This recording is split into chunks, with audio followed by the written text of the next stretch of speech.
Bonjour, voici la première question à vous poser. Tout récemment, nous avons publié une vidéo parlant d'un conseil technique et scientifique ou NTS qui s'était tenu la semaine précédente. En général, qu'est-ce qui s'est passé là-bas et quels sont les résultats de vos discussions? Nous avons déjà noté que ce conseil s'est déroulé avec enthousiasme et de nombreuses questions et problèmes techniques y ont été discutés. En résultat, le conseil a pris la décision que je voudrais vous annoncer. Premièrement, il est important d'élaborer une liste des technologies utilisées pour la création d'un dirigeable à faible volume.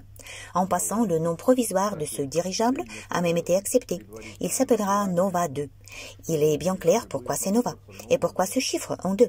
C'est parce que ce dirigeable aura un volume d'environ 2000 mètres cubes. Par conséquent, nous avons accepté ce nom Nova 2. Toutes les technologies seront développées à la fois sur le dirigeable lui-même et sur les prototypes et les bancs d'essai.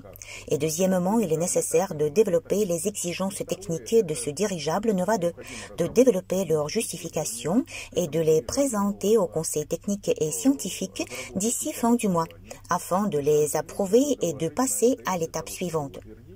L'étape suivante consiste notamment à développer un projet préalable. Ensuite, comme d'habitude, il faudra élaborer la documentation de conception, ce qui signifie la présentation des tâches aux entrepreneurs et le développement de la coopération, qui d'ailleurs est déjà en cours et qui est également importante à l'étape préalable du projet. Mais cette coopération devrait être finalement établie à l'étape de préparation de documentation de conception. C'est à cette étape que tout le monde devrait déjà travailler ensemble pour pouvoir fabriquer un aéronef au cours de l'année. Nous l'espérons bien en fait. En tout cas, d'ici la fin de l'année, il devrait être prêt pour des essais au sol et en vol. C'est la décision du Conseil. Parlez-nous un peu plus du conseil technique et scientifique, s'il vous plaît. Quel est son principal objectif? Établir un vecteur de développement général, non? Étape par étape, oui. Par exemple, pendant la réunion précédente, nous avons adopté 2 points importants. Il s'agit d'établir une liste de technologies et de développer des exigences techniques. À ce jour, en général, nous avons déjà établi cette liste et je peux expliquer ce que nous voulons voir dans ce dirigeable Nova 2. Tout d'abord, il s'agit d'un petit aéronef d'un volume de 2 à 2,5 mm3. Cependant, ce sera plutôt 2000 m3. Pourquoi cela? Nous voulons que ce dirigeable ne dépasse pas 12 mètres de hauteur. Cela lui permettra de passer dans des hangars à aéronefs assez standards. Par conséquent, nous pourrons utiliser ces hangars standards pour assembler nos dirigeables, les remplir de gaz et presque partout où il y a un aéroport avec des hangars pour aéronefs de dimension pareille, à noter qu'il s'agit d'une taille standard, nous pourrons effectuer des essais, organiser des vols et même ensuite les utiliser. Autrement dit, c'est l'une de nos exigences de base, ne pas avoir à construire de nouveaux hangars quelque part à cette étape. Par conséquent, quelles sont les exigences pour cet aéronef? C'est un tel volume. Nous espérons qu'il aura une capacité de charge maximum allant jusqu'à 500 kg et une portée de vol d'au moins 500 km. Voilà, ce sera un dirigeable, disons 500 sur 500. Mais je voudrais souligner que cette capacité de charge est prévue pour un aéronef sans pilote. Donc, qu'est-ce que nous prévoyons d'utiliser et de mettre au point sur cet aéronef? Tout d'abord, je veux noter que nous allons fabriquer 3 versions de dirigeables résultant des modifications apportées. Le premier sera un aéronef piloté qui pourra ensuite devenir un dirigeable touristique avec 6 sièges, c'est-à-dire pour 1 pilote et 5 passagers. C'est ce que nous aimerions créer.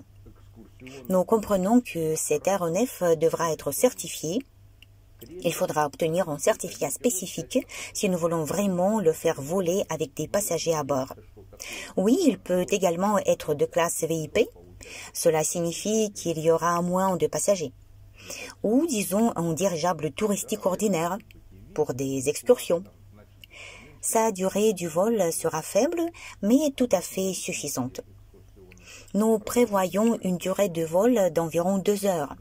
C'est-à-dire qu'il s'agit d'une utilisation commerciale de cet aéronef en cours de développement et nous espérons qu'il réussira commercialement, mais ceci en fonction du prix auquel nous allons le fabriquer. Ensuite, notre dirigeable est un aéronef de présentation et nous voulons le transformer enfin en celui sans pilote, en passant par la version pilotée. Nous y pourrons mettre au point tous les principes de fonctionnement d'un dirigeable sans pilote, de vol sans pilote. Il s'agit d'un décollage, d'un vol sur l'itinéraire prévu et d'un atterrissage d'un dirigeable sans pilote. Mais ce ne sera pas fait au cours de la première année, parce qu'il est beaucoup plus difficile de créer un dirigeable sans pilote que celui qui est piloté, car le pilote assume de nombreuses fonctions, et le système de contrôle automatique doit être mis au point. Il faudra d'abord travailler avec le pilote, puis sans celui-ci. En outre, nous aimerions utiliser le même aéronef pour mettre au point le chargement ou déchargement de marchandises, l'atterrissage mécanisé, peut-être même automatisé, ce qui est peu probable en fait pour un dirigeable aussi petit.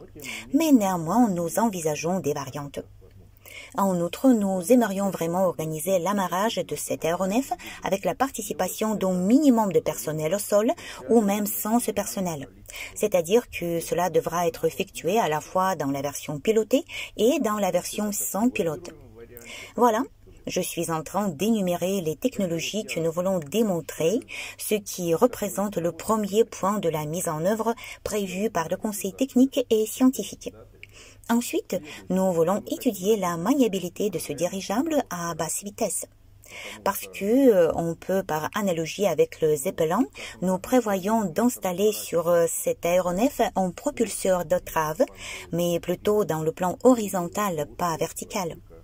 Nous allons ensuite étudier le principe d'amarrage autonome, y compris la maniabilité à basse vitesse, car le gouvernail d'un dirigeable est aérodynamique et installé sur un stabilisateur, ce qui signifie qu'il n'est pas trop efficace à basse vitesse.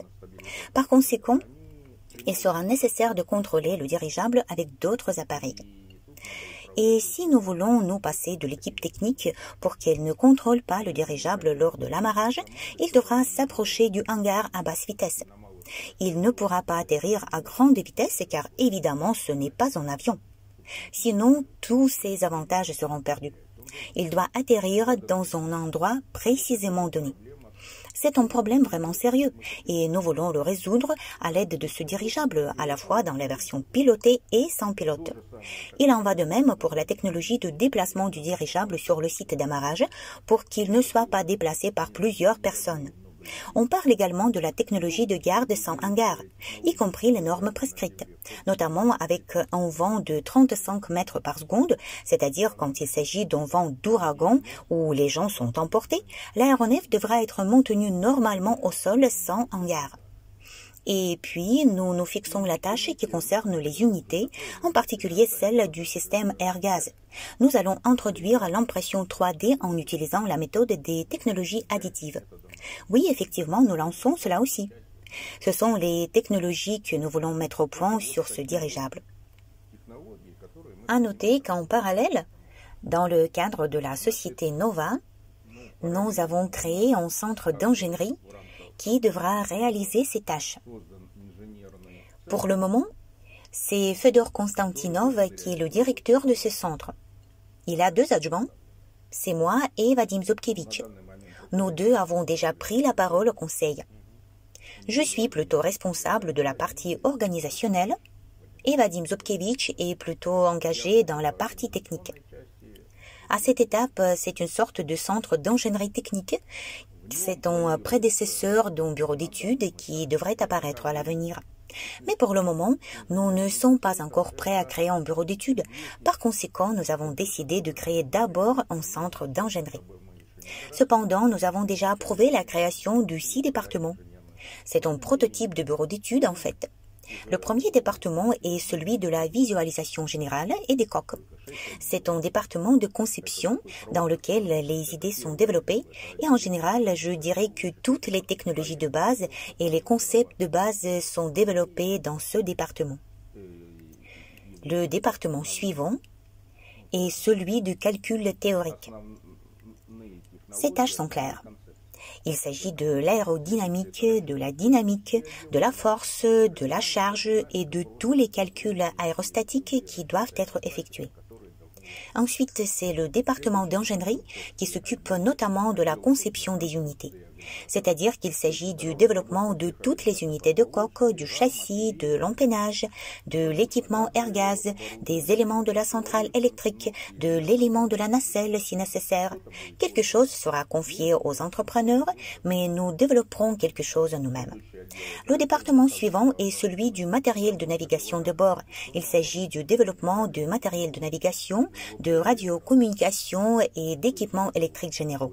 Voilà, il existe un tel département aussi. Le département d'équipement au sol comprend l'ensemble du complexe d'équipement au sol du dirigeable. Et puis, nous avons le département des documents techniques et de la certification.